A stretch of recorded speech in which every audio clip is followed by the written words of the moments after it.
this is Natasha, and this is the third and final part of The Snow Queen by Hans Christian Andersen. If you've heard the first two parts, you will know that little Kay has been kidnapped by the beautiful Snow Queen. His best friend Gerda has gone on a journey to find him, but on the way she has been attacked by robbers. When we left her last, the robber queen was about to kill her with a dagger.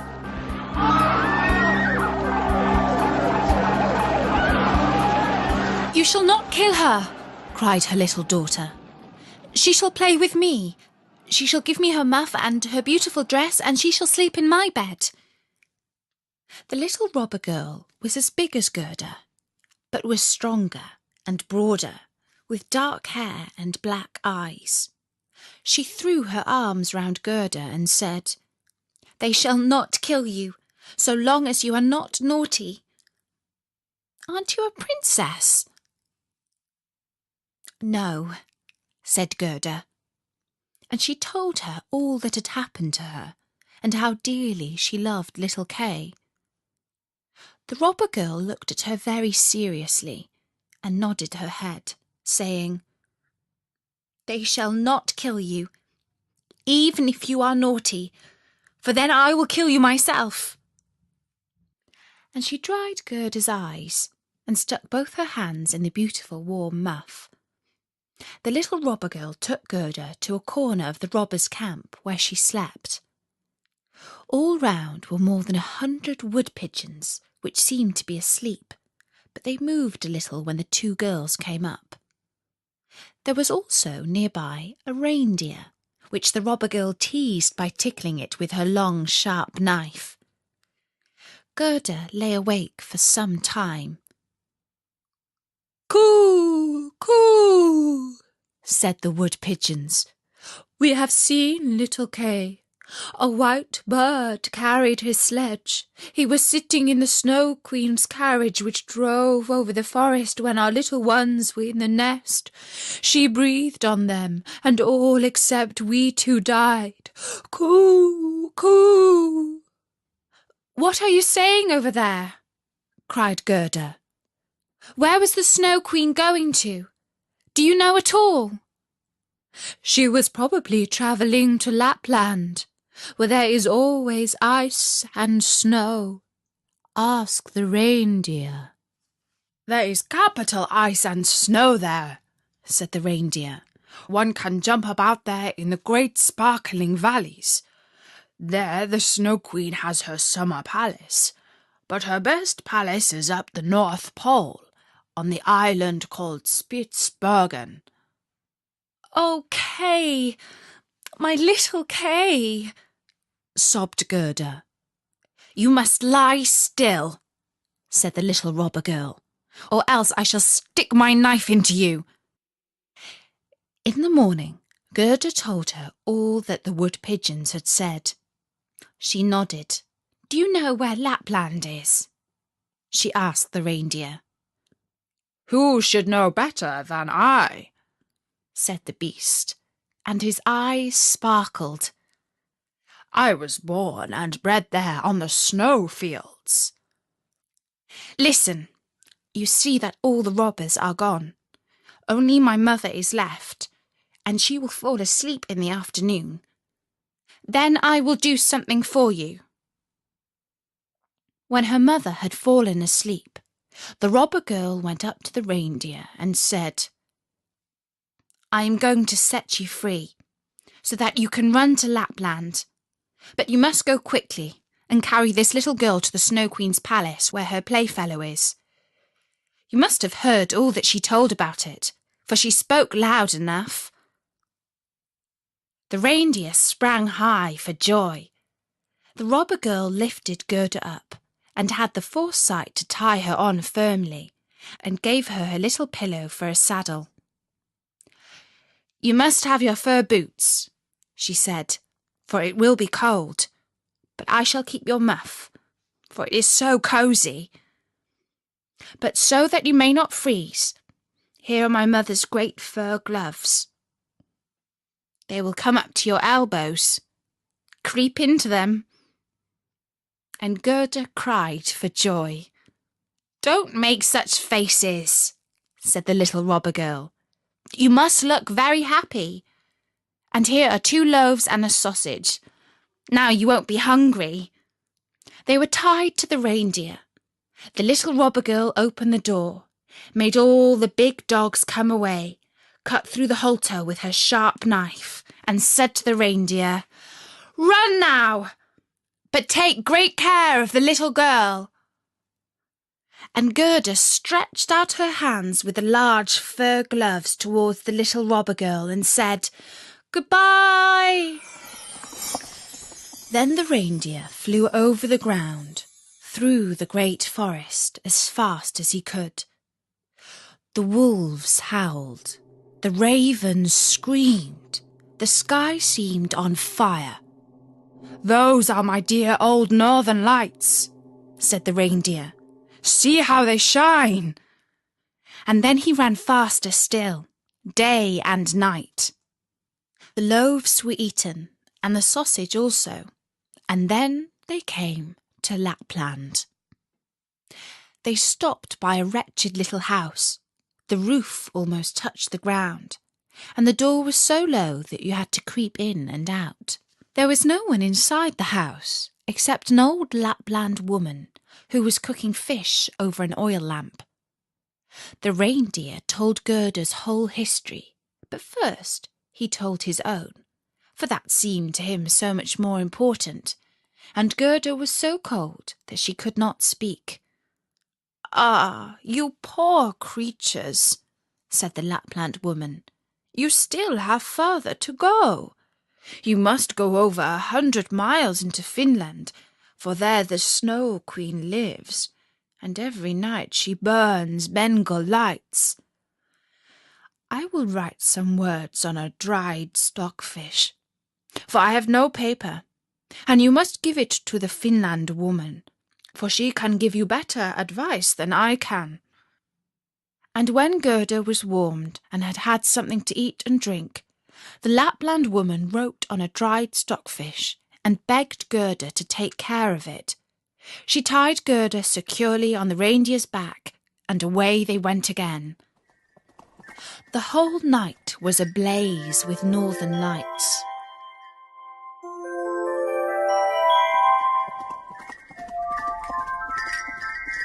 And then they came to Finland, and they knocked at the Finland woman's chimney. For door she had none. Inside it was so hot that the Finland woman wore very few clothes. She loosened Gerda's clothes and drew off her fur gloves and boots. She laid a piece of ice on the reindeer's head and then read what was written out on the stockfish. She read it over 3 times till she knew it by heart, and then put the fish in the saucepan, for she never wasted anything. Then the reindeer told his story, and afterwards little Gerda's, and the Finland woman blinked her eyes, but said nothing. "You are very clever," said the reindeer. "I know. Can you not give the little girl a drink, so that she may have the strength of 12 men and overcome the Snow Queen?" "The strength of 12 men," said the Finland woman. "That would not help much. Little Kay is with the Snow Queen, and he likes everything there very much, and thinks it is the best place in the world. But that is because he has a splinter of glass in his heart and a bit in his eye. If these do not come out, he will never be free, and the Snow Queen will keep her power over him." "But cannot you give little Gerda something so that he can have power over her?" "I can give her no greater power than she has already. Don't you see how great it is? Don't you see how men and beasts must help her when she wanders into the wide world with her bare feet? She is powerful already, because she is a dear little innocent child. If she cannot by herself conquer the Snow Queen, and take away the glass splinters from little Kay. We cannot help her. The Snow Queen's garden begins 2 miles from here. You can carry the little maiden so far. Put her down by the large bush with the red berries growing in the snow. Then you must come back here as fast as you can. Then the Finland woman lifted little Gerda on the reindeer, and away he sped. "Oh, I have left my gloves and boots behind," cried Gerda. She missed them in the piercing cold, but the reindeer did not dare to stop. On he ran till he came to the bush with the red berries. Then he set Gerda down and kissed her mouth, and great big tears ran down his cheeks. And then he ran back. There stood poor Gerda, without shoes or gloves, in the middle of the bitter cold of Finland. She ran on as fast as she could. A regiment of gigantic snowflakes came against her, but they melted when they touched her, and she went on with fresh courage. And now we must see what Kay was doing. He was not thinking of Gerda, and never dreamt that she was standing outside the palace. The walls of the palace were built of driven snow, and the doors and windows of piercing winds. There were more than 100 halls in it, all of frozen snow. The largest was several miles long. The bright northern lights lit them up, and very large and empty and cold and glittering they were. In the middle of the great hall was a great frozen lake, which had cracked into 1,000 pieces. Each piece was exactly like the other. Here the Snow Queen used to sit when she was at home.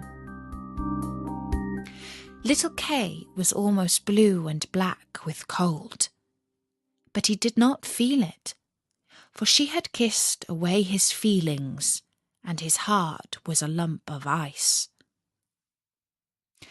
He was pulling about some sharp, flat pieces of ice and trying to fit one into the other. He thought each was most beautiful, but that was because of the splinter of glass in his eye.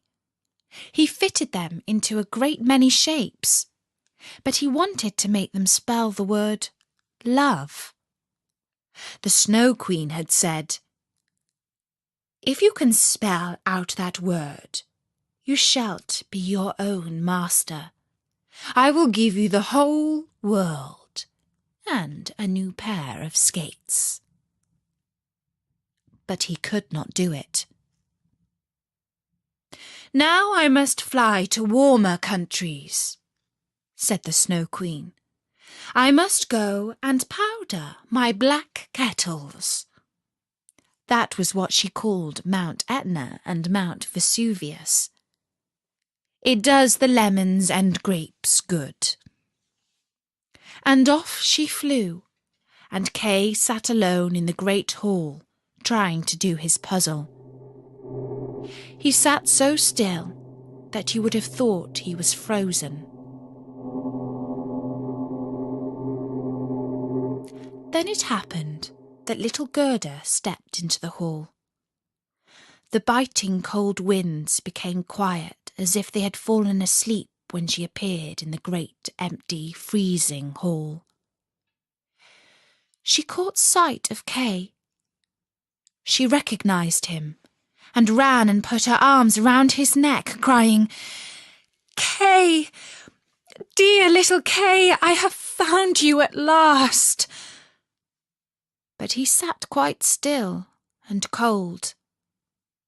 Then Gerda wept hot tears, which fell on his neck and thawed his heart, and swept away the bit of the looking-glass.